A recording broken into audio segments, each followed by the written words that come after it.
भाजपा संसदीय दल की बैठक आज संसद भवन परिसर में आयोजित। प्रधानमंत्री ने सांसदों को अपने अपने संसदीय क्षेत्र का दौरा करने को कहा।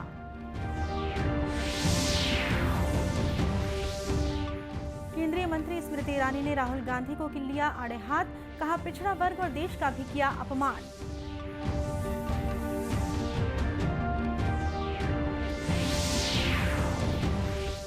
प्रदेश में कई जगहों पर ईडी के छापे की खबर। छापे के दौरान सीआरपीएफ के जवान तैनात।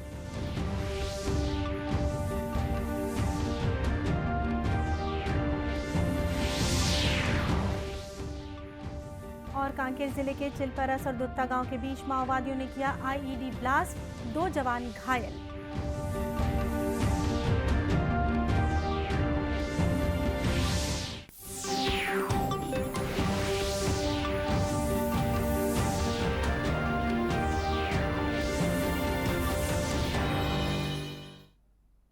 नमस्कार, आप देख रहे हैं दूरदर्शन समाचार। मैं हूं शीतला शुक्ला। अब समाचार विस्तार से। भारतीय जनता पार्टी की संसदीय दल की बैठक आज संसद भवन परिसर में आयोजित की गई। प्रधानमंत्री नरेंद्र मोदी, पार्टी अध्यक्ष जेपी नड्डा, पार्टी के वरिष्ठ नेता अमित शाह, निर्मला सीतारमण, नितिन गडकरी, प्रहलाद जोशी और अन्य नेताओं ने बैठक में भाग लिया। बैठक के बाद संवाददाताओं से बातचीत में संसदीय कार्य राज्य मंत्री अर्जुन राम मेघवाल ने कहा कि पार्टी 6 से 14 अप्रैल तक सामाजिक न्याय सप्ताह मनाएगी। 6 अप्रैल पार्टी का स्थापना दिवस है। सप्ताह भर चलने वाला आयोजन बाबा साहेब भीमराव अंबेडकर के महापरिनिर्वाण दिवस पर संपन्न होगा। उन्होंने बताया कि केंद्र में भाजपा सरकार के 9 वर्ष पूरे हो रहे हैं। प्रधानमंत्री ने सभी पार्टी सांसदों से 15 मई से 15 जून तक अपने अपने संसदीय क्षेत्रों में जाकर सरकार की जन कल्याणकारी योजनाओं के बारे में लोगों को जागरूक करने को कहा। राहुल गांधी के संसद की सदस्यता समाप्त होने और उनका सरकारी आवास खाली कराने के नोटिस के बाद विपक्ष एक बार फिर हमलावर हो गया है। ऐसे में अब केंद्रीय मंत्रियों के निशाने पर भी राहुल गांधी एक बार फिर आ गए हैं। केंद्रीय मंत्री स्मृति ईरानी ने राहुल गांधी पर आरोप लगाते हुए कहा कि वो पीएम मोदी की इमेज को छिन्न भिन्न करने का प्रण लिए हुए हैं। केंद्रीय मंत्री स्मृति जुबिन ईरानी ने आज कहा कि कांग्रेस नेता राहुल गांधी का प्रधानमंत्री नरेंद्र मोदी के लिए वैमनस्य देश के लिए भी असम्मान बन चुका है। नई दिल्ली में मीडिया को संबोधित करते हुए श्रीमती ईरानी ने आरोप लगाते हुए कहा कि श्री गांधी ने राजनीतिक कुंठा के कारण अपनी अमेरिका यात्रा के दौरान प्रधानमंत्री की निंदा की। उन्होंने आरोप लगाया कि प्रधानमंत्री मोदी का असम्मान करते समय श्री गांधी ने सोचा कि पूरे ओबीसी समुदाय पर हमला करना भी सही है। एक मैगजीन इंटरव्यू में यह प्रण लिया कि मैं मोदी की इमेज पे प्रहार करता रहूंगा जब तक उस इमेज को छिन्न भिन्न ना कर दूं। गांधी खानदान की नरेंद्र मोदी को यह पहली धमकी नहीं थी। गांधी खानदान ने एड़ी चोटी का जोर आजमा लिया जब वो सत्ता में थे, लेकिन न जनता का प्रेम नरेंद्र मोदी के लिए वो कम कर सके, न जनता का साथ। नरेंद्र मोदी ने स्वयं गांधी खानदान से कहा कि आप चाहे मेरा कितना भी अपमान कर लें, लेकिन राष्ट्र का अपमान ना करें। अपनी पॉलिटिकल बौखलाहट में, अपनी पॉलिटिकल फ्रस्ट्रेशन में राहुल गांधी का मोदी के प्रति विष देश के प्रति अपमान में परिवर्तित हो चुका है। श्रीमती ईरानी ने कहा कि राहुल गांधी न लोकतंत्र की चिंता करते हैं और न ही उनमें ओबीसी समुदाय के प्रति कोई सम्मान है। छत्तीसगढ़ में आज सुबह ईडी ने बड़े उद्योग समूह और नेताओं के यहां छापामार कार्रवाई की।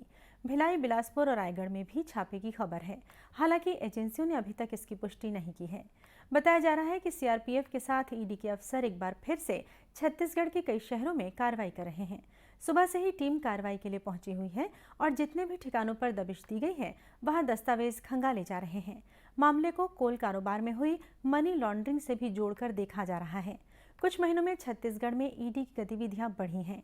इससे पहले ईडी ने कई कांग्रेस नेताओं और उससे पहले अधिकारियों के ठिकानों पर छापेमार कार्रवाई की थी। प्रधानमंत्री नरेंद्र मोदी हर महीने के आखिरी रविवार को मन की बात कार्यक्रम के जरिए जनता से सीधे जुड़ते हैं। इस कार्यक्रम की 100वीं कड़ी का प्रसारण 23 अप्रैल को होने जा रहा है। डीडी न्यूज़ के साथ ही रेडियो पर प्रधानमंत्री जनता से अपनी बात साझा करते हैं। हम आपको दिखा रहे हैं उस कार्यक्रम के कुछ चुनिंदा अंश।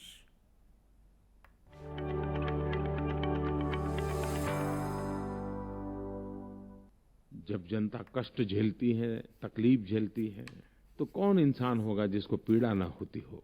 जितनी पीड़ा आपको होती है उतनी ही पीड़ा मुझे भी होती है। लेकिन एक उत्तम ध्येय के लिए, एक उच्च इरादे को पार करने के लिए साफ नियत के साथ जब काम होता है तो एक कष्ट के बीच, दुख के बीच, पीड़ा के बीच भी देशवासी हिम्मत के साथ डटे रहते हैं। ये लोग ही असल में एजेंट ऑफ चेंज, बदलाव के पुरोधा है।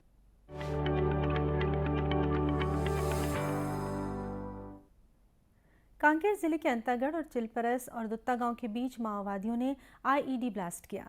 माओवादियों के इस हमले में 2 जवान घायल हो गए हैं। अंतागढ़ के अतिरिक्त पुलिस अधीक्षक खूमन लाल सिन्हा ने घटना की जानकारी देते हुए बताया कि बीएसएफ के जवान क्षेत्र में सर्चिंग पर निकले थे। इसी दौरान माओवादियों ने घात लगाकर ब्लास्ट कर दिया।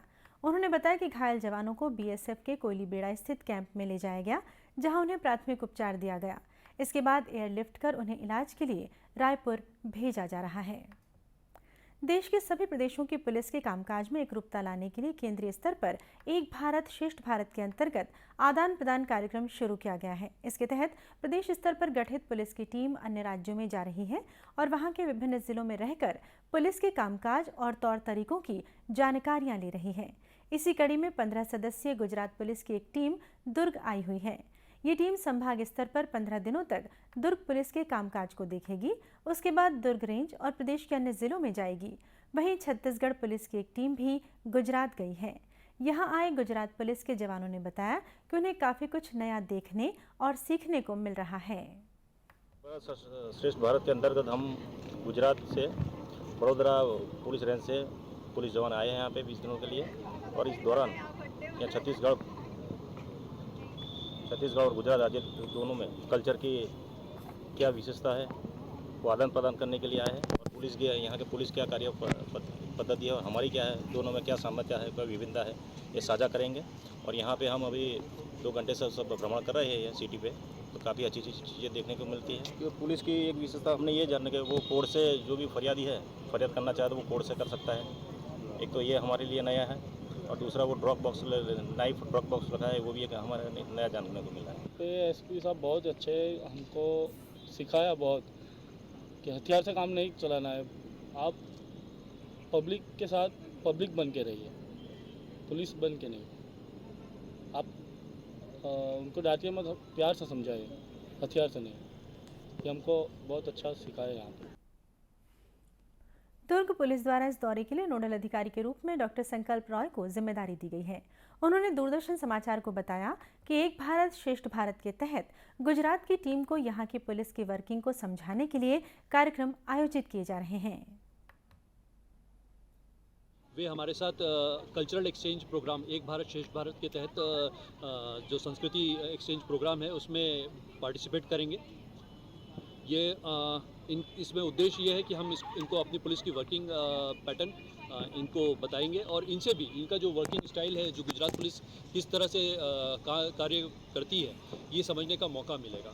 और किसी भी कल्चरल चीज़ को समझने के लिए वहाँ की आबोहवा, वहाँ की मिट्टी और धूल और तापमान को समझना अनिवार्य होता है। तो उसी के तहत आज जो है फुट पेट्रोलिंग मिशन जो है चालू किया गया है। यहाँ की पुलिस गुजरात की टीम के साथ तकनीकी जानकारी और संसाधनों को भी साझा करेगी। छत्तीसगढ़ प्रदेश के पूर्व मुख्यमंत्री और भाजपा के राष्ट्रीय उपाध्यक्ष डॉक्टर रमन सिंह ने नवरात्र पर्व के अवसर पर विभिन्न मंदिरों में पहुंचकर पूजा अर्चना की और प्रदेश की जनता के लिए खुशहाली की कामना की। डॉक्टर सिंह ने डोंगरगढ़ पहुंचकर मां बमलेश्वरी के दर्शन किए। वहीं राजनांदगांव शहर की कुलदेवी शीतला माता के दर्शन कर पूजा अर्चना की। इस अवसर पर उन्होंने कहा कि लोगों में धर्म के प्रति अद्भुत आस्था का जागरण हुआ है। उन्होंने कहा कि अयोध्या के राम मंदिर निर्माण से पूरे देश में जागृति आई है। जो संस्कारधानी नगरी है, धर्म का वातावरण पूरे राजनांदगांव जिले तहसील में आजकल राम के प्रति और धर्म के प्रति अद्भुत आस्था का जागरण हुआ है। गांव-गांव में, पहले राजनांदगांव में और रायपुर में रैलियां निकाली जाती थी, भगवान के जुलूस निकाले जाते थे अभी छोटे छोटे गांव में भी एक प्रकार की शोभा यात्रा का आयोजन हो रहा है। तो मुझे लगता है अयोध्या में जो आस्था का केंद्र जागृत हुआ है, मंदिर का निर्माण हुआ है, उसे पूरे देश में जागृति आई। इस दौरान डॉक्टर सिंह शहर के बलदेव बाग क्षेत्र स्थित राम मंदिर पहुंचे और यहां वे भूमि पूजन कार्यक्रम में शामिल हुए। माओवाद प्रभावित जिलों के विकास के लिए अनेक योजनाएं चलाई जा रही हैं। इसी कड़ी में प्रदेश के दंतेवाड़ा जिले में भी महिलाओं को स्वावलंबी बनाने जिला प्रशासन की मदद से उन्हें रोजगार से जोड़ा जा रहा है। इसके तहत यहां की महिलाओं को ई रिक्शा दिया गया है। दंतेवाड़ा कलेक्टर विनीत नंदनवार ने दूरदर्शन समाचार को बताया कि महिलाओं को आत्मनिर्भर बनाने स्थानीय निधि के माध्यम से ई रिक्शा प्रदान किया गया है। दंतेवाड़ा जिला, जैसे हम सभी जानते हैं, नक्सल प्रभावित क्षेत्र रहा है और चीज़ों को लागू कर पाना हमेशा एक चुनौतीपूर्ण कदम रहता है और लागू करने के बाद सबसे जो इम्पोर्टेंट रहता है उसका सस्टेनेबिलिटी। तो इसके लिए पूरा एक इंटीग्रेटेड प्लान रहा है जिसमें न केवल महिलाओं को ट्रेनिंग दी गई, ई रिक्शा की व्यवस्था की गई, रूट निर्धारित कर दिया गया ताकि कोई क्लैश ना हो। और क्योंकि यहाँ पर हम लोगों ने देखा है कि जब ये बेसिकली एक डिमांड बेस्ड मॉडल रहा है, यहाँ पर लोगों को आवागमन के लिए और भी सुविधाएं जब चालू किया गया था तो वैकल्पिक सुविधाएं नहीं थी। तो इन सभी पर जो कंटेक्स्ट में एक होलिस्टिकली प्लान करके इस योजना को लागू किया गया था और आज भी ये योजना सक्सेसफुली जो है अच्छे से चल रही है। ई रिक्शा चलाने वाली महिलाओं ने बताया कि प्रशासन के सहयोग से वे खुशहाल जीवन जी रही हैं।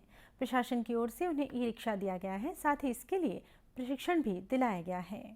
की वजह से हमें बहुत अच्छा मतलब आत्मनिर्भर बनने को मिला है और हमारा जो पारिवारिक जीवन है खुशहाल है और दिन भर की जो भी आय होती है, इनकम आती है, उससे घर परिवार चल रहा है।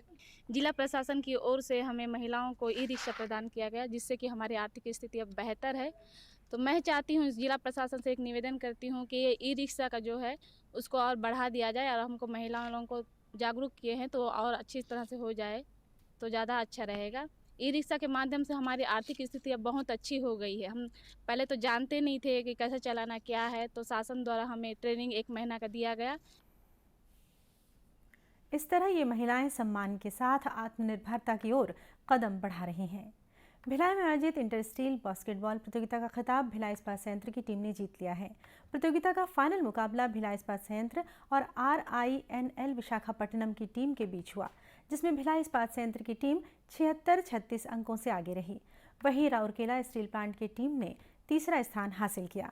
समापन समारोह में भिलाई इस्पात संयंत्र के कार्यपालक निदेशक MM गदरे मुख्य रूप से मौजूद रहे। उन्होंने विजेता और उपविजेता टीम को पुरस्कृत किया। विजेता टीम के कप्तान साजी टी थॉमस ने बताया कि उनकी टीम ने इस बार कड़ी मेहनत की थी, जिसका परिणाम जीत के रूप में मिला।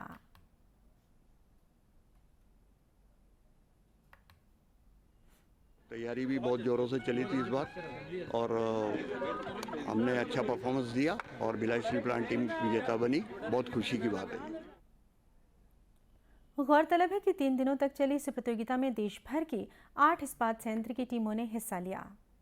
और अब अंत में मुख्य समाचार एक बार फिर।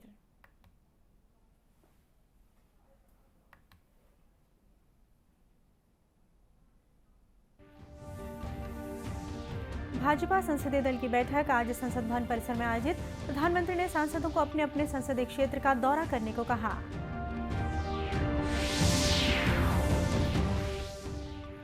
केंद्रीय मंत्री स्मृति ईरानी ने राहुल गांधी को लिया आड़े हाथ, कहा पिछड़ा वर्ग और देश का भी किया अपमान।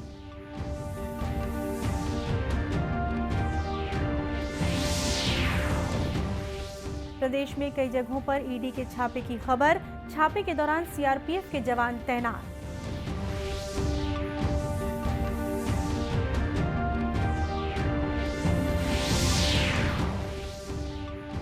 और कांकेर जिले के चिलपरस और दुत्ता गांव के बीच माओवादियों ने किया IED ब्लास्ट, 2 जवान घायल।